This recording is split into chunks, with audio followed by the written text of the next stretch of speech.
요즘 암호화폐 시장, 특히 비트코인 가격이 정말 정신없이 움직였죠? 도대체 왜 이러나 궁금하셨다면 정말 잘 오셨습니다. 지금부터 그 속사정을 시원하게 한번 파헤쳐 보겠습니다. 정말 7만 달러. 넘을 듯 말 듯 넘었다가도 금방 미끄러지고 다들 보셨을 거예요. 이 아슬아슬한 줄타기. 도대체 왜 이 가격대에서 이렇게 불안정한 모습을 보이는 걸까요? 바로 그 질문에서 오늘 이야기를 시작해 보죠. 자, 결론부터 딱 말씀드릴게요. 핵심은 이겁니다. 지금 시장은요, 비트코인 자체의 호재나 악재, 이런 내부적인 이야기보다 외부에서 불어오는 거시경제라는 거대한 태풍에 완전히 압도당하고 있는 상황이에요. 그럼 이 외부 요인이란 게 대체 뭔지 하나씩 까보겠습니다. 네, 본격적인 분석에 앞서서 일단 시장에서 실제로 무슨 일이 있었는지부터 팩트 체크를 한번 하고 가죠. 최근 가격이 어떻게 움직였는지 보겠습니다. 이걸 보시면 정말 아찔한데요. 주초에는 분위기 좋았어요. 74,000달러 중반까지 쭉 밀어붙이는가 싶더니 갑자기 분위기가 확 바뀌면서 그대로 곤두박질 쳤습니다. 결국 한 주 동안 5%나 빠진 채로 마감했고요. 특히 최근 24시간 동안은 71,000달러에서 68,000달러대까지 그야말로 수직으로 떨어졌는데 이게 바로 지금 시장의 불안한 심리를 그대로 보여주는 거죠. 이런 움직임을 설명하는 아주 중요한 용어가 있는데요. 바로 위험회피 딜레버리징입니다. 말이 좀 어렵죠?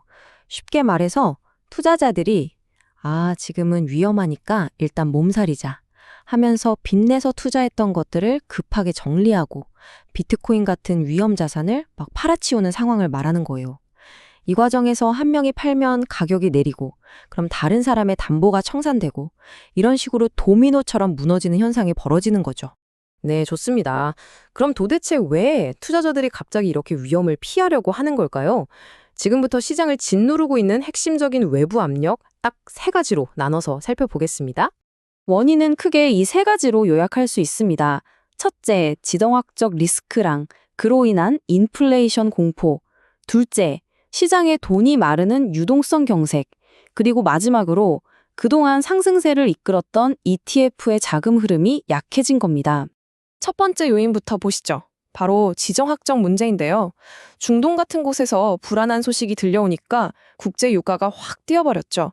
이러니까 사람들이 겨우 잡히나 싶었던 인플레이션이 다시 살아나는 거 아니야? 하는 공포에 휩싸인 겁니다. 결국 중앙은행이 금리를 내리긴커녕 더 올릴 수도 있다는 불안감이 위험 자산에 대한 투자 심리를 그냥 꽁꽁 얼어붙게 만든 거죠. 두 번째는 유동성, 그러니까 시장에 동줄이 말라붙고 있다는 거예요.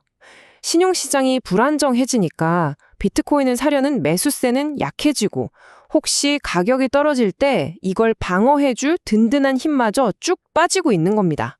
이게 정말 직접적인 원인 중 하나라고 볼 수 있어요. 그리고 마지막 3번째, 바로 ETF입니다.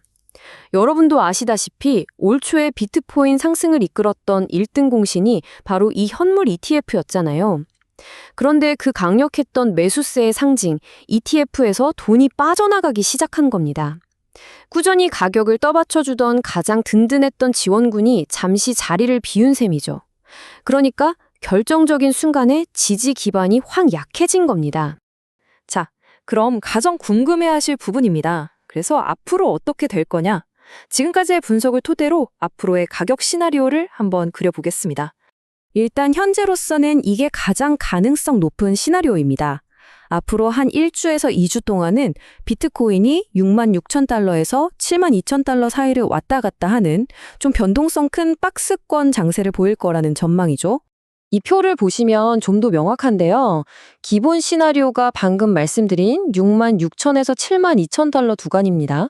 하지만 만약에 최악의 경우 유가나 금리가 계속 오르고 시장의 공포가 더 커지는 하방 위험이 현실화되면 64,000달러 선까지도 밀릴 수 있고요.